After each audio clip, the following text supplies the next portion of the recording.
Hi guys, welcome to Trends Bloggers.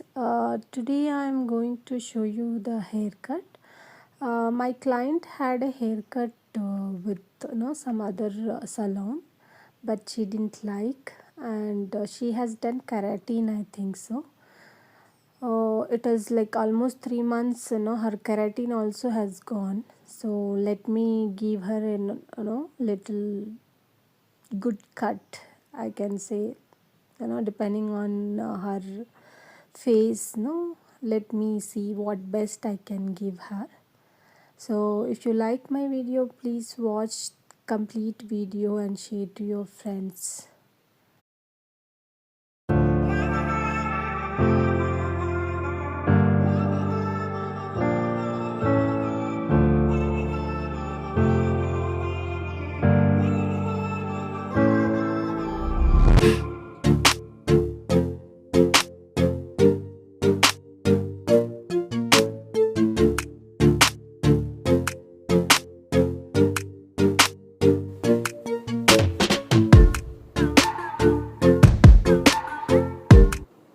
ಅದು straightening ಹೋಗ್ಬಿಡ್ತಲ್ಲ ಆಗಿಲ್ಲ ಇಲ್ಲಿ ಸ್ಟ್ರೈಟ್ ಈ ಸೈಡ್ ಸ್ವಲ್ಪ ಸ್ಟ್ರೈಟ್ ಆಗಿ ಇತ್ತು. ಕೆರಾಟಿನ್ ಮಾಡಿದ್ದು ಪೂರ್ತಿ ಕಲಿದ್ರೇನು ನಿಮ್ಗೆ ನಾವು ಏನ್ ಯೂಸ್ ಮಾಡ್ತೀವಿ, ಹೀಟ್ ಪ್ರೊಟೆಕ್ಟರ್ ಯೂಸ್ ಮಾಡ್ತೀರಾ? ನಾನು ಫಸ್ಟ್ ಹೀಟ್ ಪ್ರೊಟೆಕ್ಟಿವ್ ಸೀರಮ್ ಎಲ್ಲ ಯೂಸ್ ಮಾಡಿದ್ರೆ ಮಾಡೋದು. ಅದಕ್ಕೆ ಸರಿ ಏನ್ ಮಾಡ್ಬೇಕು ಇವಾಗ? ನೀವು ಸೆಟ್ ಮಾಡ್ಬೇಕಾ ಬೇಡನಾ? ಸೆಟ್ಟಿಂಗ್ ಬೇಡ, ಹಂಗೆ ಇರ್ಲಿ ನಾರ್ಮಲ್ ಸೆಟ್ ಮಾಡಿದ್ರು 2-3 ಡೇಸ್. ನಾನು ಇವಾಗ ಏನಂದ್ರೆ ಇದಕ್ಕೆ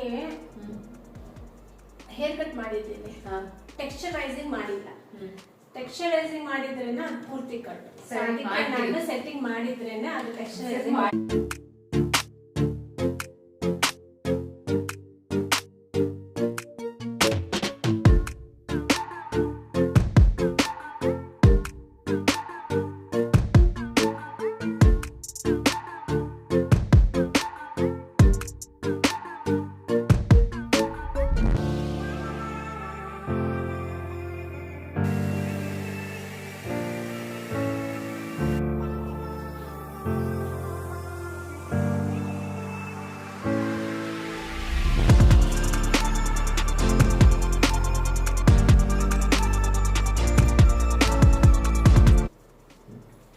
Like this only.